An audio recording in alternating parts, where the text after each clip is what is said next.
Hello സുഹൃത്തുക്കളെ, അങ്ങനെ നമ്മുടെ മലയാള സിനിമയുടെ ജനപ്രിയ നായകനായ ദിലീപിൻ്റെ ഏറ്റവും പുതിയ ചിത്രമായ തങ്കമണി എന്ന് പറഞ്ഞ നമ്മുടെ ട്രെയിലർ കഴിഞ്ഞ ദിവസം തുടങ്ങിയിരുന്നു. അപ്പോൾ അതിനെക്കുറിച്ച് നമുക്കൊരു ഡീകോഡിങ് ആയിട്ടുള്ള വീഡിയോ നമ്മൾ ചെയ്യാൻ വേണ്ടി പോകുന്നത്. അത് കഴിഞ്ഞിട്ട് ഒരു ട്രെയിലർ റിവ്യൂ എന്ന് പറയാൻ തോന്നും.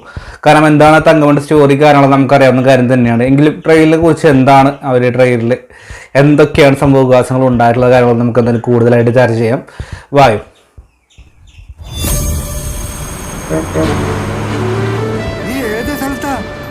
സൗദിയില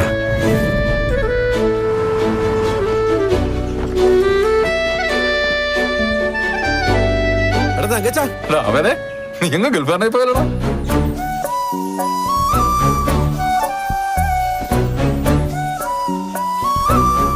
എന്നാടി തേച്ച് മാച്ചോളയോ?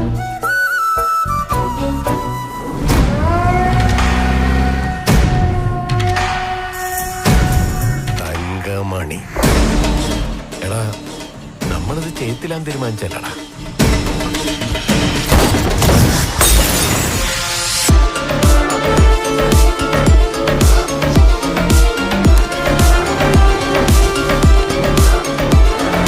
ഈ കേസ് എങ്ങനെ അവസാനിപ്പിക്കണമെന്ന് എനിക്കറിയാം.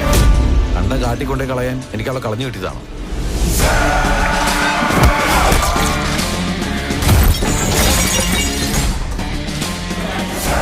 ചേട്ടന്മാരെ നിങ്ങൾ തല്ലോട്ട് ചവിടേക്ക് വണ്ടി തങ്കമണിക്ക് എടുക്ക. It's been 48 hours. Nobody has left.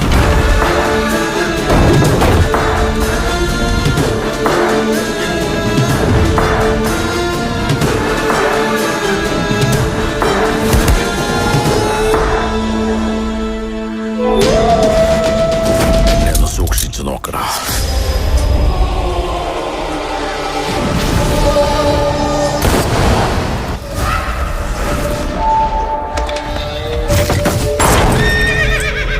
നമുക്ക് തുടങ്ങാമാവേ.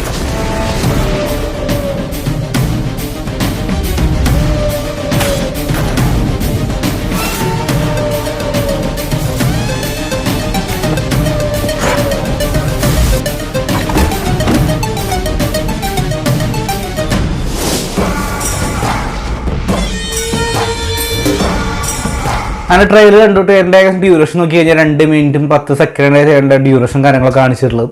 അപ്പോൾ എന്താണ് തങ്കമണി സംഭവം നമുക്കൊന്ന് ഷോർട്ടായിട്ട് പറയാൻ നമ്മൾ അതിനെക്കുറിച്ച് ഡീറ്റെയിൽ ആയ ഒരു വീഡിയോ പണ്ട് തന്നെ ചെയ്തിരുന്നു. അതിനുശേഷം ഒരു ടീസർ റിവ്യൂ ഒക്കെ ചെയ്തിരുന്നു. ആ ടീസറിൻ്റെ ട്രെയിലർ ഇന്ന് വരാൻ വേണ്ടി പോകുന്നത്. ട്രെയിലർ വന്നപ്പോൾ ഇതിനെക്കുറിച്ച് പറഞ്ഞ് അതിലെന്താണ് യഥാർത്ഥ സംഭവത്തെ ആസ്പദമാക്കി തന്നെയാണ് പറഞ്ഞു പോയിട്ടുള്ളത്.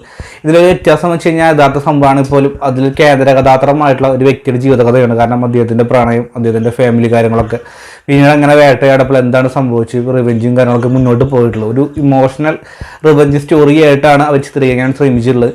ഇത് തുടക്കം തന്നെ ദിലീപ് ഒരു ബസ്സിലാണ് വരുന്നത്. അപ്പോൾ ഇവിടുന്ന് ചോദിക്കുന്നത് സൗദി എന്ന് പറയുന്നുണ്ട്. അപ്പോൾ ആൾ പുറത്ത് പോയിട്ട്, അതായത് ഗൾഫിൽ വർക്ക് ചെയ്തൊരു നാട്ടിലോട്ട് മടങ്ങി വരുന്ന ഒരു കാലഘട്ടമായിട്ട് കാണിച്ചിട്ടുള്ളത്.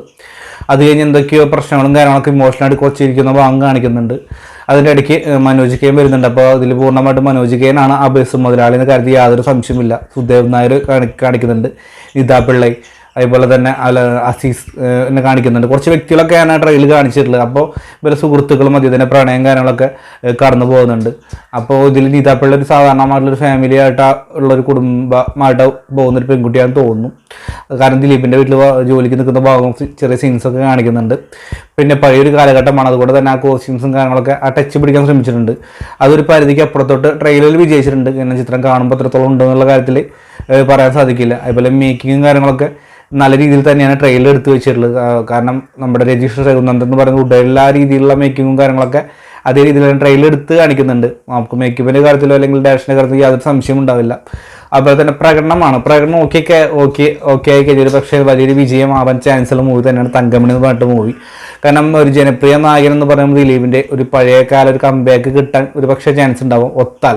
അതായത് ട്രെയിലറോ ടീസറിലോ നല്ല കാര്യം പടം ജനങ്ങളിലേക്ക് ഒത്താൽ എല്ലാം കൂടി ഒത്തു വന്നാൽ ഒരു പക്ഷേ വലിയ വിജയം എത്താൻ ചാൻസ് ഉണ്ട്, അല്ലെങ്കിൽ ഒരു അട്ടർ ഫ്ലോപ്പ് ആവാൻ ചാൻസ് ഉണ്ട്.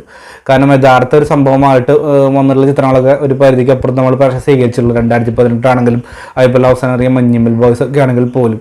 പക്ഷേ ഏറ്റവും വലിയ പ്രത്യേകത എന്ന് വെച്ചാൽ ഒരു നാടിനെ ഒരു വെന്ത് വെണ്ണീറാക്കിയിട്ടുള്ള ഒരു കഥയാണ് തങ്കമണിയിൽ പറഞ്ഞിട്ടുള്ളത്. ഒരു മുതലാളി ഒരു ബസ് അവിടെ നിർത്തുന്നില്ല, അവിടെ നാട്ടുകാർ ഇടപെട്ട് ബസ് കത്തിക്കുന്നു. പിന്നീട് അവിടുത്തെ പോലീസുകാരെന്ന് രാത്രി തന്നെ നായാട്ട് എന്ന് പറഞ്ഞ പോലെ തന്നെ അവിടുത്തെ ജനങ്ങളെല്ലാം തല്ലുന്നു, കൊല്ലുന്നു, സ്ത്രീകളെ പീഡിപ്പിക്കുന്നു. അങ്ങനെ ഒരുപാട് സംഭവങ്ങളൊക്കെ ഉണ്ടായിട്ടുള്ള ഒരു റിയൽ ലൈഫ് സ്റ്റോറി തന്നെയാണ്. അതുകൊണ്ട് ഒരു ഇൻസ്റ്റൻറ്റ് സ്റ്റോറി ആകുമ്പോൾ നല്ല ഇമോഷണലായിട്ടും അതുപോലെ തന്നെ ആ സീൻസൊക്കെ കൂടുതലായിട്ട് യൂസ് ചെയ്യാൻ ചാൻസ് വളരെ കൂടുതൽ തന്നെയാണ്. അതുപോലെ തന്നെ ഇതിന് ഒരു പോലീസുകാരനൊക്കെ ആയിട്ട് നമ്മുടെ ലൂസിഫറിലെ ഒരു പോലീസ് ഓഫീസറാണ് ആ മനുഷ്യനാണെങ്കിൽ വന്നിട്ടുള്ളത്. പിന്നെ അജ്മൽ അമീർ ഒരു പോലീസ് ഓഫീസർ കഥമാർക്ക് ചെയ്യുന്നുണ്ട്. ഒരു തമിഴ് നടിയായിട്ടുള്ള പ്രതിനിധ എന്ന് പറയുന്ന ആ നടി ഒരു പോലീസ് ഓഫീസർ കഥാപാത്രമായി ചെയ്തിട്ടില്ല. അവരായിരുന്നു അന്ന് നിയന്ത്രണം കാര്യങ്ങളൊക്കെ കൊടുത്തിട്ടുണ്ടായിരുന്നത്, അതായത് സ്റ്റോറി കാര്യങ്ങളിലൊക്കെ. അതുകൊണ്ട് തന്നെ എല്ലാവർക്കും ലീഡർ റോളായി കൊടുക്കുന്നുണ്ട്. എനിക്ക് തോന്നുന്നു ഇതിൽ അതുവരെയും ദിലീപ് എന്ന കഥാപാത്രത്തിൻ്റെ ഫാമിലിക്ക് സംഭവിച്ച കാര്യങ്ങളും അല്ലെങ്കിൽ ആ നാട്ടിൽ സംഭവിച്ച കാര്യങ്ങളൊക്കെ തന്നെയാണ്. പിന്നീട് ഏകദേശം വർഷങ്ങൾക്ക് ശേഷം ഒരു റിവെഞ്ച് ചെയ്യാൻ വേണ്ടിയിട്ട് ദിലീപ് വരുന്നു. അവിടെ എടുക്കുന്ന രീതിയിൽ എടുത്തു കഴിഞ്ഞാൽ ഒരു പക്ഷേ നല്ലൊരു മാർക്കറ്റിംഗ് അല്ലെങ്കിൽ നല്ല രീതിയിൽ പ്രേക്ഷകർ ഇഷ്ടപ്പെടാൻ ചാൻസ് ഉണ്ട്. അതല്ല അവിടെ എന്താ പറയുക ബാന്ദ്ര കാര്യങ്ങളൊക്കെ അല്പം മാസം കാര്യങ്ങളൊക്കെ കൊടുത്തു കഴിഞ്ഞാൽ ഒരു അട്ടർ പരാജയമായിട്ടായിരിക്കും ഉണ്ടാവുന്നതാണ് എൻ്റെ ഒരു സംശയം. കാരണം എനിക്ക് ആ സീൻസ്, ആ ലുക്കും കാര്യങ്ങളും ആ ഡയലോഗ്സും കാര്യങ്ങളും ഒട്ടും തന്നെ ഒരു പവർ കിട്ടാത്ത പോലെയാണ് എനിക്ക് തോന്നിയിട്ടുള്ളത്. ടീസറിൽ ഞാൻ പറഞ്ഞിരുന്നു, അതുപോലെ തന്നെ ട്രെയിലറിലും ആ ഡയലോഗ് മാത്രമേ ഉള്ളൂ. ആ മാസം കാര്യങ്ങളൊക്കെ കാണുന്ന പ്രേക്ഷകരിലേക്ക് എത്രത്തോളം എഫക്റ്റീവ് ആവാൻ സാധിച്ചത് പക്ഷേ വിജയിക്കാൻ ചാൻസ് അല്ലെങ്കിൽ ഒരു അട്ടർ പരാജയം തന്നെയായിരിക്കും സംഭവിക്കാൻ വേണ്ടി പോകുന്നത് കണ്ടപ്പോൾ എനിക്ക് അങ്ങനെയാണ് തോന്നിയിട്ടുള്ളത്.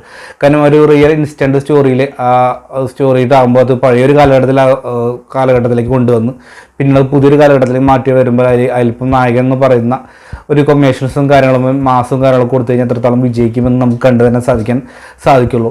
എന്തായാലും എനിവേ തങ്കമണി മാർച്ച് 7 റിലീസ് ചെയ്യാൻ വേണ്ടി പോകുന്നത്. ഞാനെന്തായാലും ഫസ്റ്റ് ഷോ ബുക്കിംഗ് തന്നെയാണ്. എന്തായാലും നമ്മൾ റിവ്യൂ ഇടുന്നതായിരിക്കും. എന്തായാലും എന്താണ് തങ്കമണി ട്രെയിലറെ കുറിച്ച് നിങ്ങളുടെ അഭിപ്രായം കമൻറ്റ് ബോക്സിൽ രേഖപ്പെടുത്തുക.